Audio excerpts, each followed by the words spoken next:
Hello दोस्तों, मैं प्रदीप शुक्ला आपका रीजनिंग अड्डा में बहुत बहुत स्वागत करता हूं।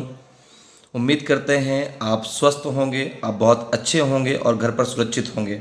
तो जो मेरी लास्ट वीडियो थी वो ब्लड रिलेशन पर थी और उस वीडियो को ज़रूर आपने देखा होगा। तो उसमें हम लोगों ने ब्लड रिलेशन का जो बेसिक होता है कि ब्लड रिलेशन को कैसे हम सॉल्व कर सकते हैं, उसका बेसिक तरीका क्या होता है, उन चीज़ों को हमने डिस्कस किया था। कुछ कारणवश मैं बहुत दिन से वीडियो अपना नहीं बना पाया, तो फिर से जो है हम लोग उसी टॉपिक को आगे बढ़ाते हैं और बात करते हैं ब्लड रिलेशन की। तो ब्लड रिलेशन की जिसने भी अभी तक उसका बेसिक कॉन्सेप्ट नहीं पढ़ा है, उन बेसिक कॉन्सेप्ट को जाके उस वीडियो को देख ले। जिसने भी अभी तक उस वीडियो को नहीं देखा है कि ब्लड रिलेशन क्या होता है, कैसे हम उसकी बेसिक चीज़ों को समझ सकते हैं, क्योंकि जब तक बच्चा आपको बेसिक चीज़ें समझ में नहीं आएंगी तब तक आप इन क्वेश्चनों को सॉल्व नहीं कर सकते। ठीक है ना। और अगर आपने फर्स्ट वीडियो को देख रखा है तो आप आसानी से इन क्वेश्चनों को कर पाएंगे। जैसे मैंने आपको बताया था कि जो आपका फर्स्ट वीडियो से मैंने आपको बताया है कि ब्लड रिलेशन में 3 टाइप के क्वेश्चन आपके एग्जाम में पूछे जाते हैं। एक होता है जो आपका किस पे आधारित होते हैं, केवल कथनों पर आधारित होते हैं।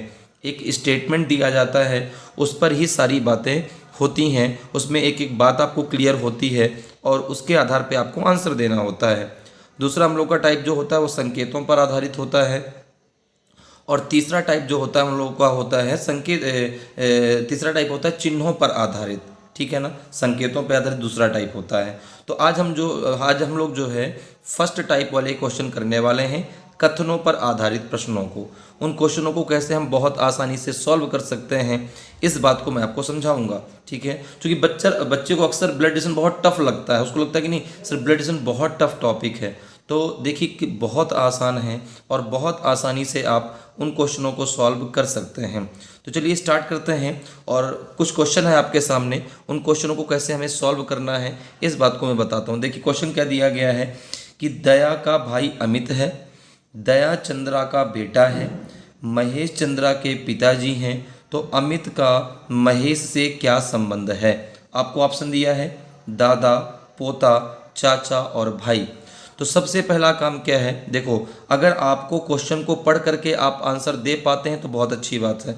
अगर क्वेश्चन को पढ़ करके आप लॉजिक नहीं निकाल सकते, नहीं निकाल पा रहे हैं, आंसर उसका नहीं आ रहा है, तो आप डायग्राम बना करके भी आंसर को दे सकते हैं। जैसे अगर इसका हम डायग्राम बनाने की बात करें तो डायग्राम को कैसे हम बनाएंगे, तो मैंने आपको शुरुआत में एक चीज़ बताई। जब फर्स्ट वीडियो में हमने बात की थी तो मैंने आपसे कहा था कि अगर आपको लगता है कि नहीं यह जो व्यक्ति है ये अगर पुरुष है, यह व्यक्ति अगर पुरुष है तो आपको उसके लिए, उस व्यक्ति के लिए आपको यूज़ करना होगा प्लस का चिन्ह। ठीक है ना। अगर आपको लगता है कि नहीं यह व्यक्ति महिला है, ठीक है ना, तो आपको वहाँ पर यूज़ करना होगा माइनस का चिन्ह। किसके लिए? व्यक्ति के लिए। ठीक है ना। तो अगर पुरुष है तो प्लस से हम लोग दर्शाएंगे, महिला है तो माइनस से। जैसे दया का भाई अमित है, दया का भाई कौन है? अमित। और आपको पता है कि रिलेशन में 2 चीज़ों की बात होती है जनरेशन की, एक इक्वल जनरेशन, एक जनरेशन गैप। तो भाई है तो समान जनरेशन का होगा। तो यहाँ पर देखिए क्या है, फिर आगे दिया दया चंद्रा का बेटा है और महेश चंद्रा के पिताजी हैं। तो आपने कहा दया का भाई अमित है, तो आपने यहाँ पे दया को लिखा। ठीक है ना। दया और दया का भाई, तो भाई चूंकि इक्वल जनरेशन का होगा तो आपने इस प्रकार से एक लाइन खींच दी और यहाँ पे आपने बना दिया अमित को। दया का भाई अमित है तो इक्वल जनरेशन, अमित को आपने यहाँ पे लिख दिया। ठीक है। अब इसके बाद फिर क्या, दया, देखो क्या दिया, दया चंद्रा का बेटा है। दया किसका बेटा है? चंद्रा का। और महेश चंद्रा के पिताजी हैं। दया चंद्रा का बेटा है तो किसका बेटा है? चंद्रा का। तो चंद्रा ऊपर बैठेगा, चंद्रा उसके पिताजी है ना। दया चंद्रा का बेटा है, तो इस प्रकार से आप दया को नीचे, चूंकि दया तो पहले से यहाँ पे बैठा हुआ है, उसमें कुछ चेंजमेंट कर नहीं सकते। अब चंद्रा एक जनरेशन ऊपर है, जब एक जनरेशन ऊपर है तो चंद्रा को हम ऊपर बैठाएंगे, उसके नीचे दया को बैठाएंगे। अब मुझे नहीं पता कि चंद्रा उसके पिताजी हैं कि माताजी हैं। ठीक है ना। क्यों? क्योंकि आपको पता है कि जब तक आपका जेंडर डिफाइन नहीं होगा तब तक रिलेशन डिफाइन नहीं हो सकता। तो चंद्रा दया के पिताजी हैं कि माताजी मुझे पता नहीं है, लेकिन मुझे ये पता चल गया कि दया चंद्रा का बेटा है। दया कौन है? चंद्रा का बेटा। तो अमित भी तो चंद्रा का बेटा होगा। अमित भी क्या होगा? चंद्रा का बेटा होगा। क्यों? क्योंकि जब चंद्रा जो है, अब दया और अमित दोनों आपस में क्या है? भाई भाई हो गए। ठीक है भाई, देखो अभी तक आपने दया का जेंडर डिफाइन नहीं किया था, लेकिन अब यहाँ पे दे दिया गया ना, दया चंद्रा का बेटा है, तो दया अमित का भाई हो गया, और अमित ऑलरेडी दया का भाई है, तो ये दोनों आपस में भाई भाई हो गए। आगे देखें, महेश चंद्रा के पिताजी हैं। महेश चंद्रा के, तो महेश एक जनरेशन और ऊपर जाएंगे। महेश किसके पिताजी हैं? चंद्रा के। महेश चंद्रा के पिताजी हैं, तो महेश चंद्रा के ऊपर बैठेंगे। तो अब देखो क्या दिया है, तो अमित का महेश से क्या संबंध है? अमित का संबंध आपको महेश से बताना है। अमित का संबंध किससे बताना है? महेश से। तो मैंने आपको फर्स्ट वीडियो में बताया था कि का संबंध हमेशा से बताया जाता है। तो अमित महेश का क्या लगेगा? आपने कहा कि देखो अगर हम बात करें ऑप्शन की, तो ऑप्शन दिया है दादा, पोता, चाचा और भाई। तो आपको पता है कि ना तो ये भाई महेश अमित का दादा लगेगा, किस कंडीशन में? जब चंद्रा को हम अमित के पिता मान लें। क्योंकि अभी अभी मैंने आपसे कहा था चंद्रा का जेंडर डिफाइन नहीं है, तो मुझे पता नहीं है कि चंद्रा उसकी माता है कि पिता है, लेकिन ऑप्शन के अकॉर्डिंग मुझे ये मानना पड़ेगा कि चंद्रा दया और अमित के पिता हैं, तभी इन ऑप्शन में मेरा आंसर निकल पाएगा।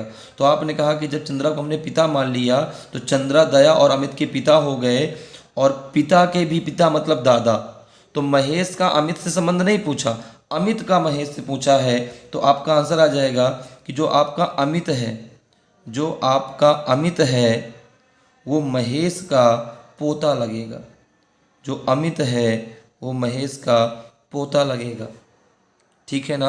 अमित महेश का पोता लगेगा और महेश अमित का दादा लगेगा। लेकिन अमित का देखो ना, यहाँ पे क्या पूछा गया है, अमित का महेश से क्या संबंध है? तो आंसर हो जाएगा पोता। ऑप्शन नंबर बी आपका बिल्कुल सही आंसर होगा। पोता या पौत्र या दोहता, कहीं ऑप्शन में दोहता लिख के आता है तो वो भी सही होगा, क्योंकि मैंने आपको पहले बता रखा है कि दोहता मतलब नाती होता है, पौत्र होता है, पोता होता है, और दोहती मीन्स नातिन होता है। ठीक है, बात क्लियर है? चलिए आगे बढ़ते हैं। तो इसका आंसर क्या हो जाएगा? बी हो जाएगा। ठीक है, तो मैंने आपको डायग्राम बना के बता दिया, आप क्वेश्चन को पढ़ के भी आंसर दे सकते हैं।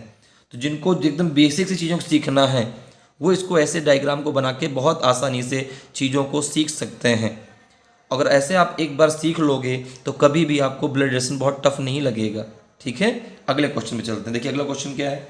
अगला क्वेश्चन आपका है, अगले क्वेश्चन में हम लोग आते हैं।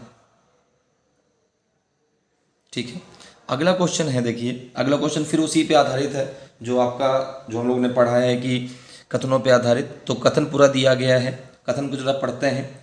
ई का पुत्र जी है, ई का पुत्र जी है, एच का पुत्र डी है। ठीक है ना? जी का विवाह एफ के साथ हुआ है, एच की पुत्री एफ है, डी जी से कैसे संबंधित है? भाई लगेगा, चाचा लगेगा, ससुर लगेगा कि साला लगेगा?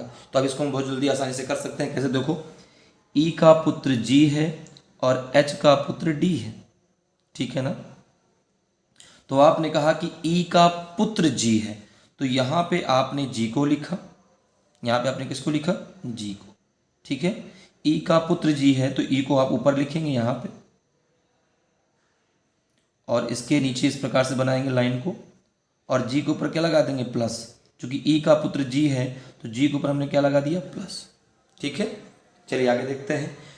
एच का पुत्र डी है, एच का पुत्र क्या है? डी। तो आपने यहाँ पे एच को लिखा, क्योंकि अभी आपको आगे पता नहीं, इन दोनों को अलग अलग बनाइए। तो आपने कहा एच का पुत्र डी है, तो आपने यहाँ पे एच को लिखा, और यहाँ पे आपने इसी प्रकार से एक लाइन खींचा, एच का पुत्र डी है तो डी को आपने लिखा और डी के ऊपर आपने प्लस लगा दिया। ठीक है, आगे देखिए। जी का विवाह एफ के साथ हुआ है, जी का विवाह किसके साथ हुआ है? एफ के साथ। तो मैंने आपको एक चीज़ बताई थी कि ब्लड रिलेशन में केवल एक ही रिलेशन ऐसा होता है, किसका? पति पत्नी का रिलेशन। किसका रिलेशन? तो आपने कहा पति पत्नी का रिलेशन। पति पत्नी का रिलेशन ऐसे होता है जिसमें यदि किसी एक का जेंडर डिफाइन है दूसरे का अपने आप डिफाइन हो जाएगा। तो जी का विवाह किसके साथ में हुआ है?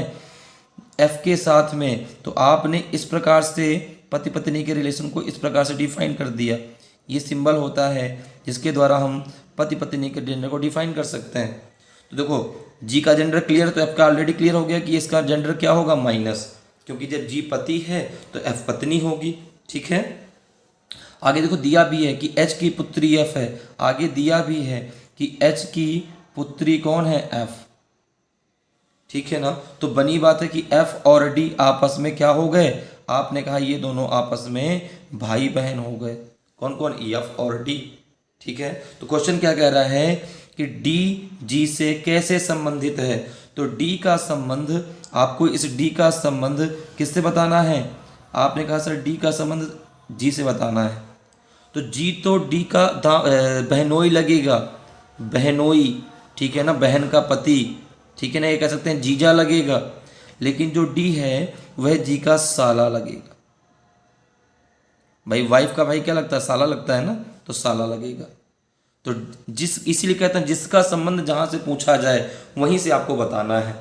तो आपने कहा अगर दोनों के बीच पूछा जाता तो जीजा साले का संबंध होता। यहाँ पूछा गया है डी का जी से कैसे संबंधित है, तो आंसर हो जाएगा साला।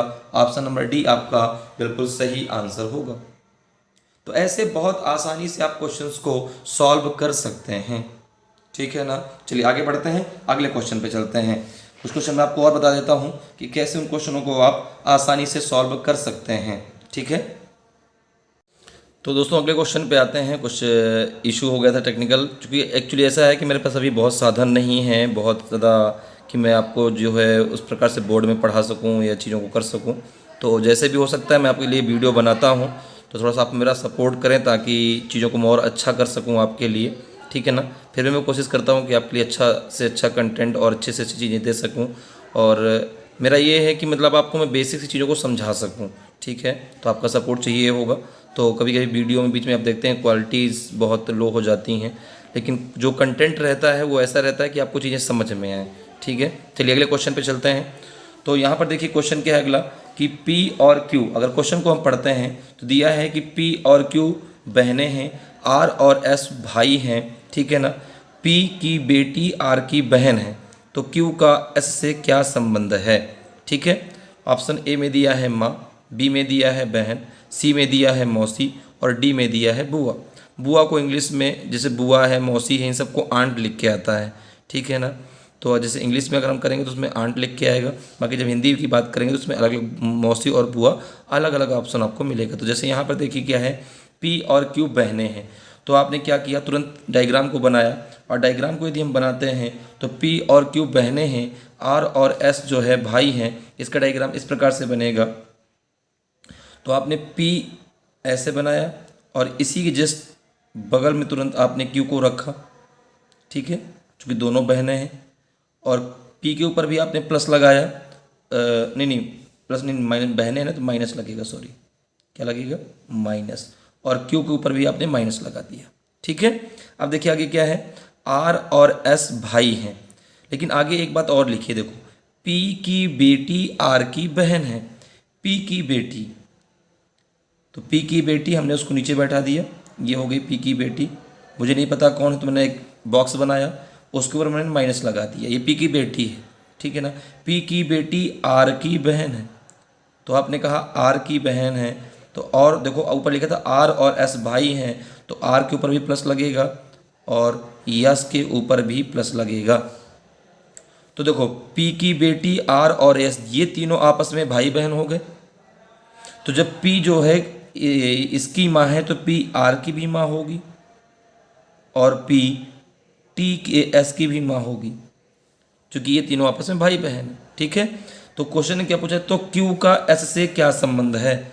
तो आपको पता है कि माँ की बहन कौन लगती है भाई? मौसी।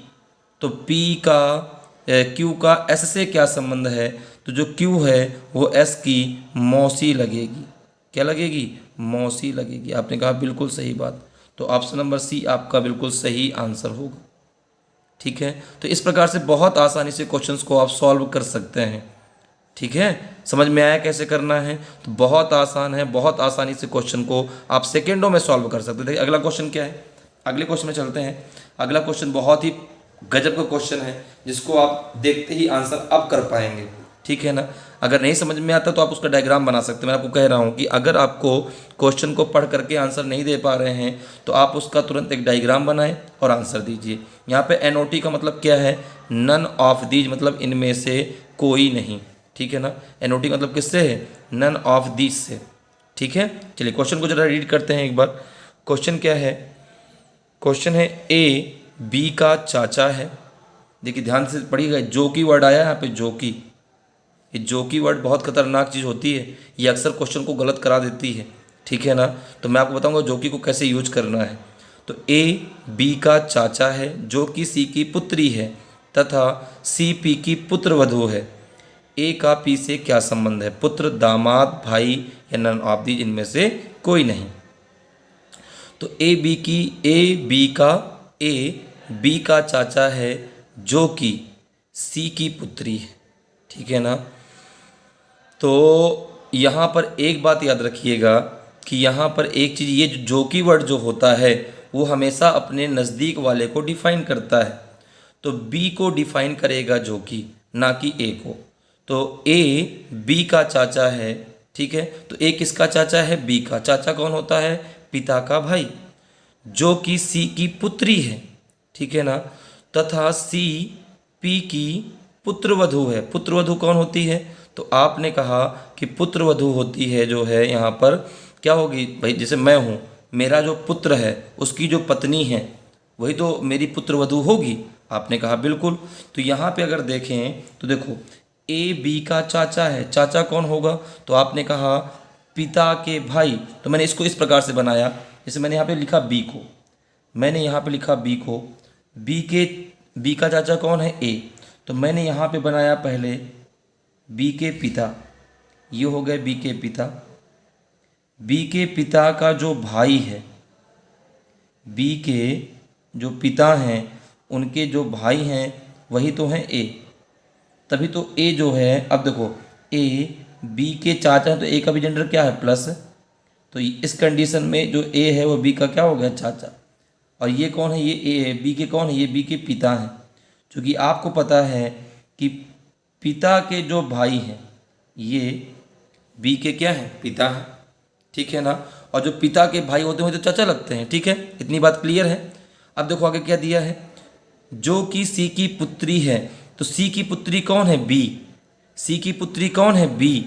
तो आपने कहा बी के ऊपर हमने लगा दिया माइनस, बी के ऊपर हमने क्या लगा दिया? माइनस। अर्थात जो बी के पिता हैं, बी के जो पिता हैं, बी के जो पिता हैं उनकी पत्नी कौन है? सी। उनकी पत्नी कौन है? सी। और सी की पुत्री कौन है? तो आपने कहा बी। इस प्रकार से बना देते हैं, ठीक है। थोड़ा सा यहाँ पे कट पीट ज़्यादा हो गई क्योंकि ये पिता को यहाँ पे लिख दिया है, कोई दिक्कत नहीं, समझ में तो चीज़ें आ रही है ना। तो सी जो है, सी बी की माता हो जाएगी, ठीक है। क्योंकि यहाँ पे देखो ना, ए बी का चाचा है तो आपने कहा कि चाचा कौन होता है? पिता के भाई, ठीक है। और यहाँ पर जब बात करेंगे तो सी जो कि सी की पुत्री है, तो सी की पुत्री कौन हो जाएगी? बी। तो सी जो है बी के पिता की पत्नी ही तो है, मतलब बी की माँ है। फिर आगे देखें, तथा सी पी की पुत्रवधू है। अर्थात जो बी के पिता हैं उनके जो पिता या माता हैं वो पी हैं, और उनकी पुत्रवधू कौन है? सी, ठीक है ना। पी के जेंडर से मैं मतलब नहीं है, पी उसकी सास है कि ससुर, मुझे मतलब नहीं है। लेकिन ये क्लियर है कि बी जो है पी की क्या लगेगी? नातिन। बी क्या लगेगी? पी की नातिन लगेगी। और जो बी के पिता हैं और जो ए है, तो ये दोनों आप क्या हैं? पी के पुत्र हैं। पी के क्या है? पुत्र हैं। और जो बी है वो पी की नातिन लगेगी, ठीक है। क्योंकि ये है बी के पिता, ध्यान समझिएगा, ठीक है। तो अब यहाँ पे क्या पूछा है? ए का पी से क्या संबंध है? तो ए का पी से पुत्र का संबंध होगा। जो ए है वह पी का पुत्र लगेगा, ठीक है। क्या लगेगा? पुत्र लगेगा। ऑप्शन नंबर ए आपका बिल्कुल सही आंसर होगा। बात समझ में आ गई? तो इस प्रकार से आप बहुत आसानी से क्वेश्चंस को सॉल्व कर सकते हैं, ठीक है ना। तो उम्मीद करते हैं कि टाइप नंबर फर्स्ट के क्वेश्चन को हम कैसे सॉल्व कर सकते हैं आपको ज़रूर समझ में आया होगा, ठीक है। कि अगर आपको क्वेश्चन को पढ़ के आप आंसर नहीं दे सकते तो उसका एक डायग्राम बना लीजिए और आसानी से आप आंसर को दे पाएंगे, ठीक है। तो आज का वीडियो ज़रूर आपको अच्छा लगा होगा। अगर अच्छा लगा हो तो इसको वीडियो को लाइक करें, चैनल को अगर सब्सक्राइब ना किया हो तो सब्सक्राइब कर लें, और आप लोग ज़्यादा से ज़्यादा मुझे अभी सपोर्ट करें ताकि मैं चीज़ों को और अच्छा कर सकूं, ठीक है ना। और अगर कुछ चीज़ें जो कि आपके हिसाब से बेटर होनी चाहिए, मुझे कैसा और अच्छा करना चाहिए, उसके लिए मुझे ज़रूर जो है कमेंट में बताएं, ठीक है। तो आज के लिए इतना ही, फिर मिलेंगे। जय हिंद, जय भारत।